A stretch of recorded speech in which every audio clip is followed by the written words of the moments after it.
Welcome to Healthy Leads, the one-stop podcast that bridges the gap between small to mid-sized businesses and digital marketing in this interconnected age of the internet and artificial intelligence.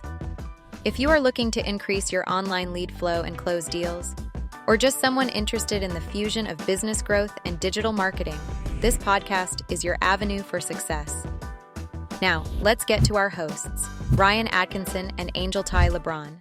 Welcome, everyone, to the Healthy Leads podcast brought to you by Ellington Digital. We've talked about leads. We've talked about using ChatGPT to help with SEO and creating strong offers for campaigns. But today we're going to look inward. How do you use AI to improve your internal processes? And we'll talk specific usage cases in the senior living space. Angel, I'm super excited for this episode. How are we feeling today for this one? Feeling good. Feeling pumped. Every time I get to hop on the podcast, I'm always excited. So I am as well. It's always fun speaking with you. And we're going to kick off our first segment with understanding AI's impact on how you can improve internal processes. I want to give a stat off to lead us off. I found this online. 9 out of 10 leading businesses invest in AI technologies, but only 14.6% have deployed AI capabilities within their operations. A little surprising to you. What are your initial thoughts on that statistic? I think, honestly, it's not as surprising to me. And I only say that because a lot of companies, right, they're going to see AI. AI is new. They see everyone talking about it, especially the bigger companies. They're not implementing it right away, right? So they're taking a while, but smaller companies are probably the ones that are,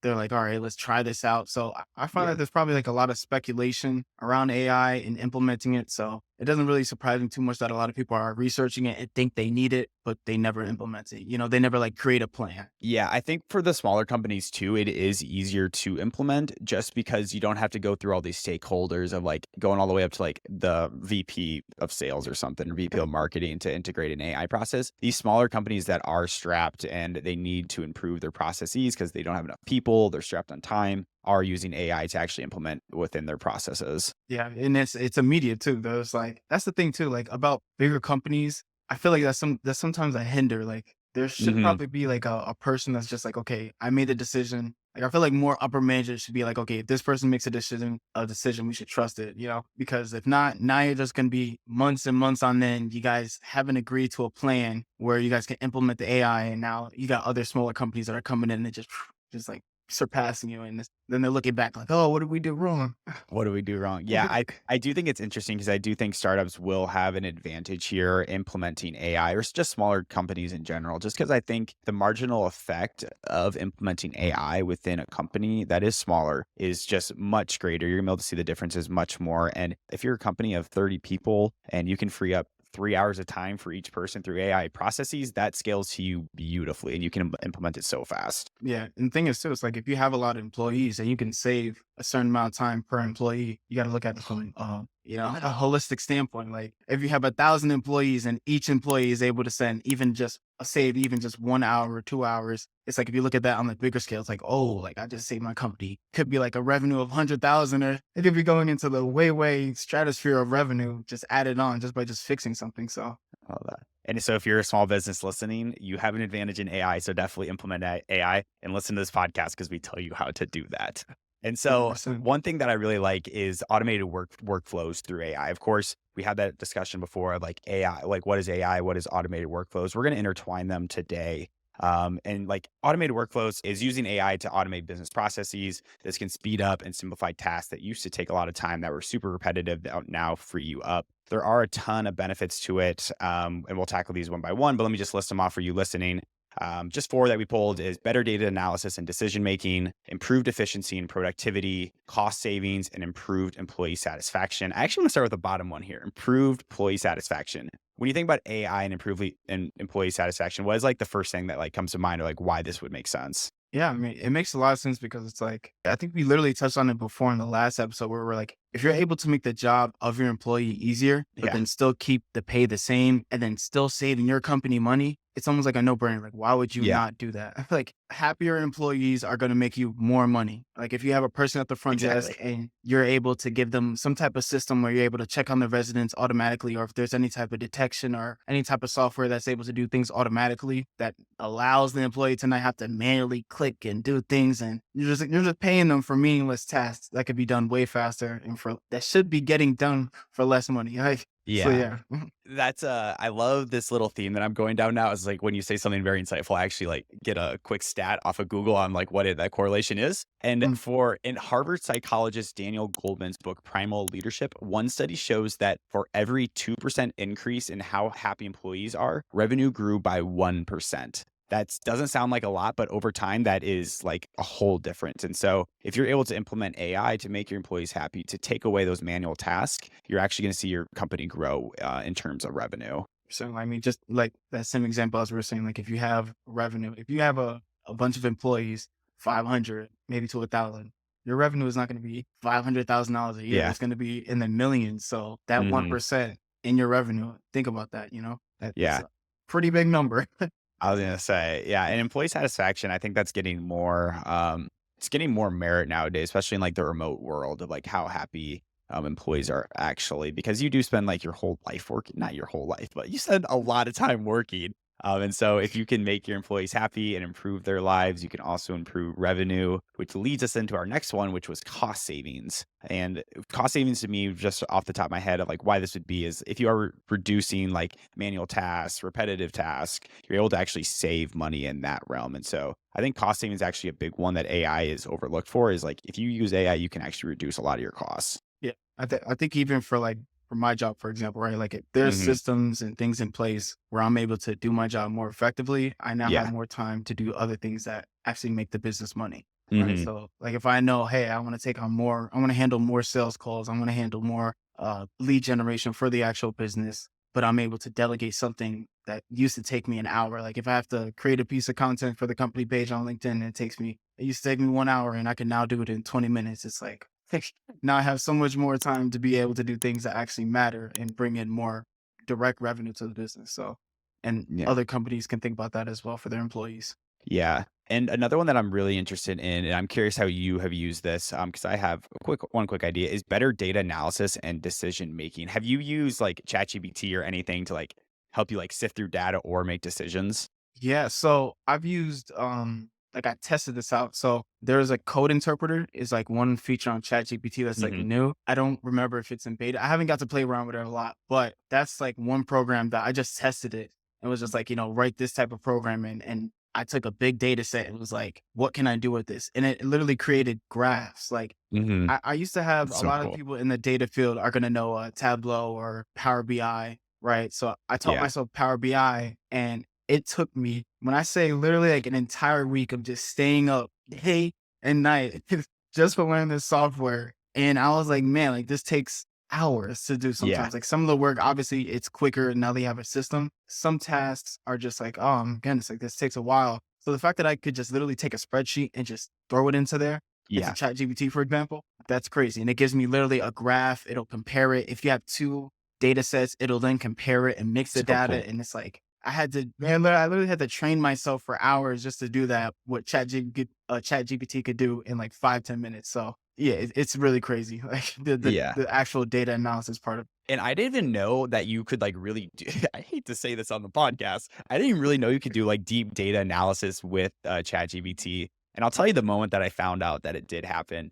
I was on a walk in Austin. I do like a boardwalk every week with like a bunch of people. I was talking to Mm, someone that's like in like angel investing space or something. mm, And yep. he was telling me that how he uses ChatGPT is he will plug in like a company's like revenue numbers and like all their financial metrics and would be ask ChatGPT like, how much would you expect like a return of this in 10 years and how much money would you give them? And he actually used this like fund companies. It's based off of this ChatGPT analysis. And I think that is like a really cool way. I was like, oh my God, I'm using ChatGPT in such a surface level way. But the data analysis is so cool because you can sift through all of it and give you an accurate measure of like what you should be doing to drive that Yeah. decision making as well.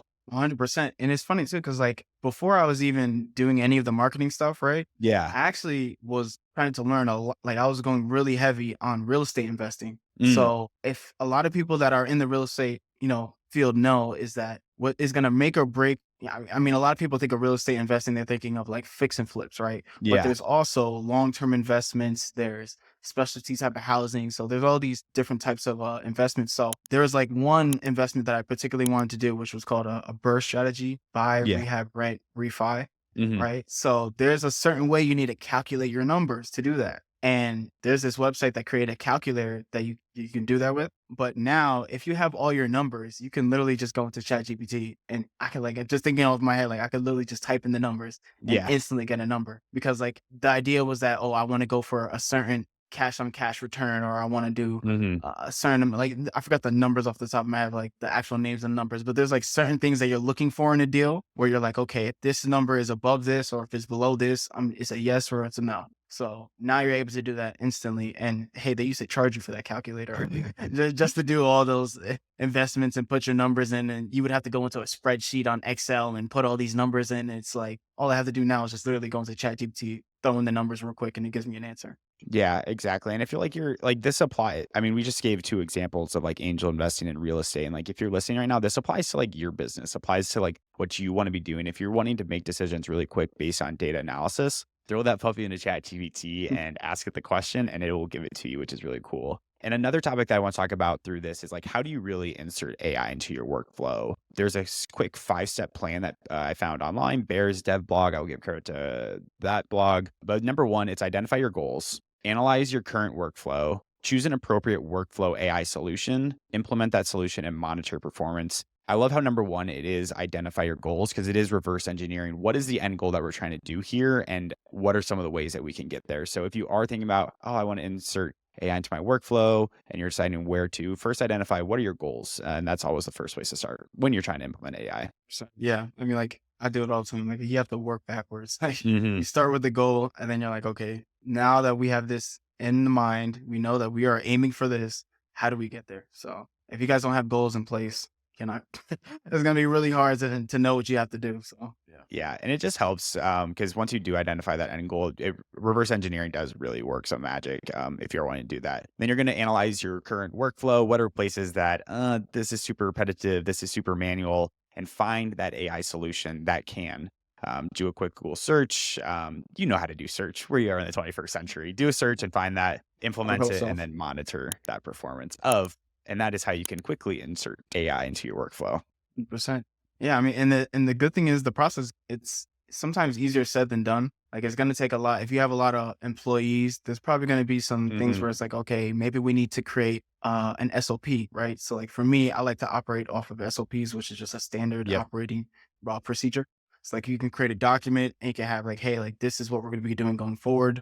If you guys need to have a meeting, an internal meeting where everyone in the company is gathered, and you need to have that conversation and then even present that document there. That's another way to do it. So as long as you're getting the entire team on board, I think that's the most important part. And then that comes to the part of monitoring. So like now that you implemented it, you have to see, are people actually utilizing it? How, like get feedback? Is there surveys that you can conduct? Yep. Like employee surveys or anything like that. So definitely monitoring the performance and seeing how you can improve going forward. Exactly. And that's like a nice like, little loop on that is identify the goal. Does your performance meet those goals? And we're going to move on to our next segment, a segment that we are both super excited about. We're going to talk about the actual usage cases of AI within a senior living community and within healthcare, which is going to be super fun. And so, Angel, you throw together some like great ways that you can do it. And number one here, if you're a senior living community, you're listening to this, number one way that you can integrate AI, just one usage case, is safety and fall detection. With AI-powered sensors and cameras, you can detect falls in real time and immediately notify staff. This can help with prompt medical attention and can prevent serious injuries. I will say, we give business ideas out here. We did it on the last episode. I have thought that would be so cool if you could have some sort of like rug or something where you could plug in sensors, plug in something, and if there was a hard fall, you'd be able to detect it. This is just a step up from that. And I think that would be so cool because there are falls all the time in senior living communities. And being able to use AI to basically notify staff of a fall is like so critical and be so timely. Yeah. It's actually kind of, it literally just, I forgot this happened, but I was literally going to a doctor's appointment with my wife. She's pregnant. So we were at the appointment, right? Yeah. As we're coming out, there's like a valet park that, will park your car for you for free, which is pretty cool. So we're like waiting at the valet and then like a lady comes out and she's like, I don't know why, but she had her phone on speaker, just like blasting to the whole world her conversation. And she was just like, someone like fell. And I was like, but she had to call her to let her know like, hey, I fell, but I'm okay. And I was like, this is literally crazy. Like as I'm like listening Yeah. to all these examples, I was like, man, like that literally happened to that lady when we're just standing at the valet. It's like, imagine if there was something that would automatically call somebody. Because what if she couldn't get to the phone? What if it was like an actual serious fall or anything like that? So That was like the first thing that came to mind. Like, that's actually kind of crazy how that literally happened. Like, Yeah. And that is like another thing that goes into communities or just we're here all the time. Like employees, like companies are so short staffed. This stat from Net Health, I just pulled this up.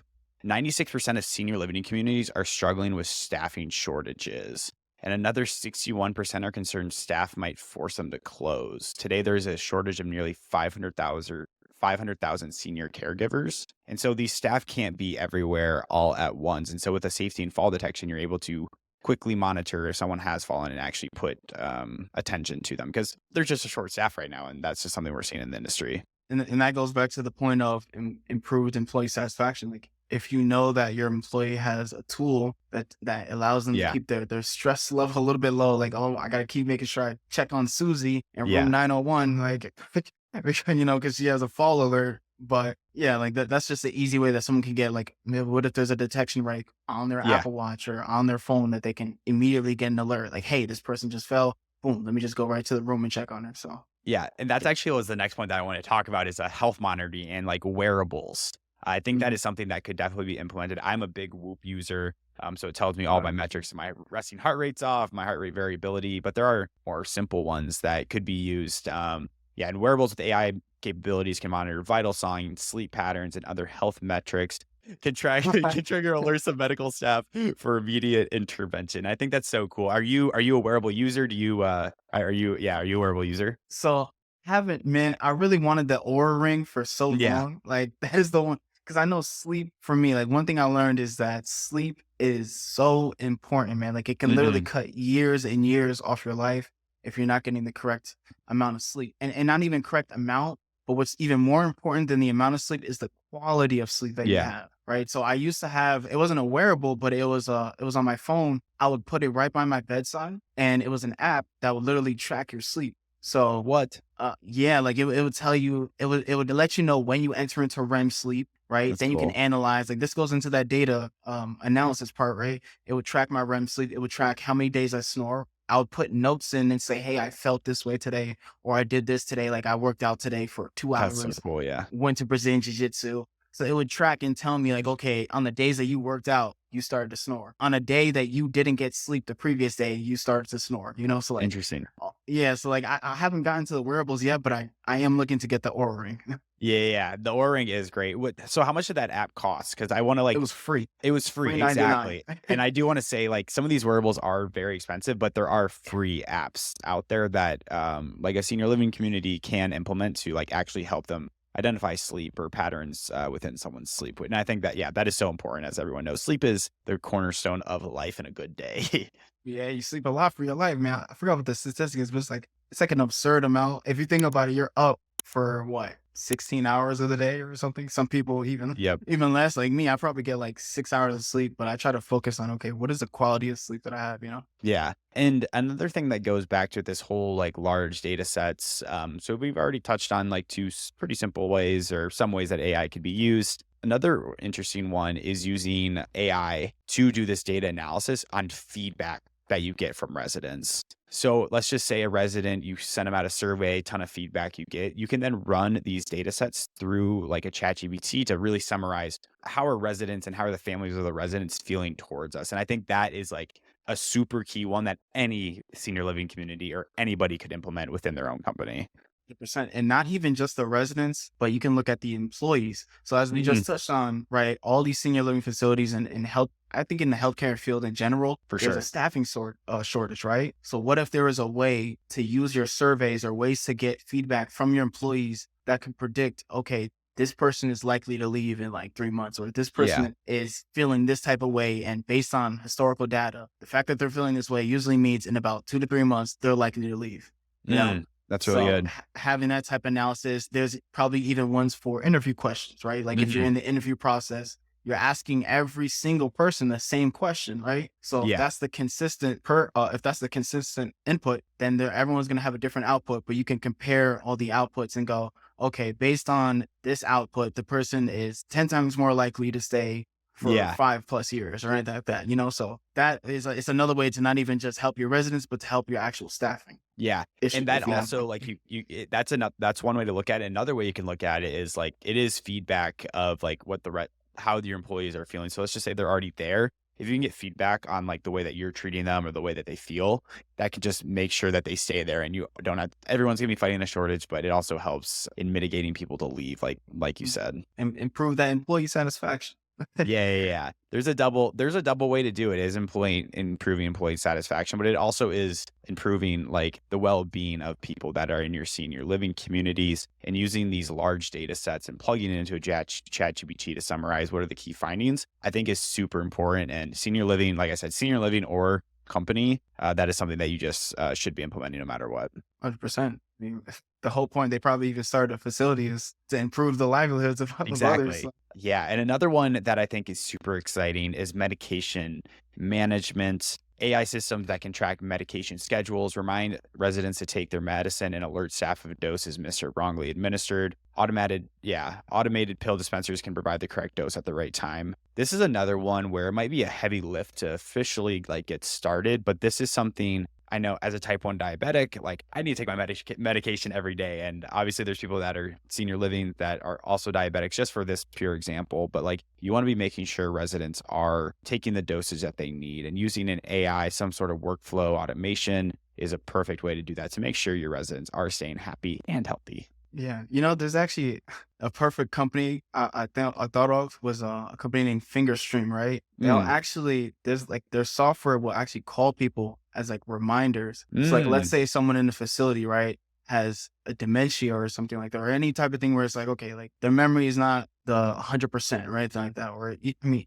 people are going to forget all the time. So they can have daily reminders that, hey, you need to take XYZ medicine today. Yep. Did you take it today? And then it's like an automatic conversation with them. Like it's an automatic call coming through on your phone, to the point where they could be like, oh yeah, I have to do that. Like, so it's like, you might not always look at like a notification on your phone, but if your phone is like ringing, you're going to pick it up and be like, oh yeah, the Fingerstream app. Yeah. You pick it up and it lets you know you got to take all your medications today. Yeah. And like, there really is like an app for everything. It goes back to our earlier conversation of, if you are wanting to implement, AI into your workflow, first, like identify your goals. Use a ChatGPT to take in all this information that you have, and then identify what are some of the key metrics we should be hitting based on this. What are some ways we can improve? And then find that AI solution like a finger stick that can help remind patients to take their medication. So yeah, there are so many AI tools out there, and so many tools that you can use to help a patient's life. And yeah, we definitely recommend checking that out and doing your research on it, because there are so many out there. Yeah. Did I say finger stick or finger string? You might have said finger string, but I said finger stick. All right. I wanted to make sure, because I was like, wait, did I say finger string?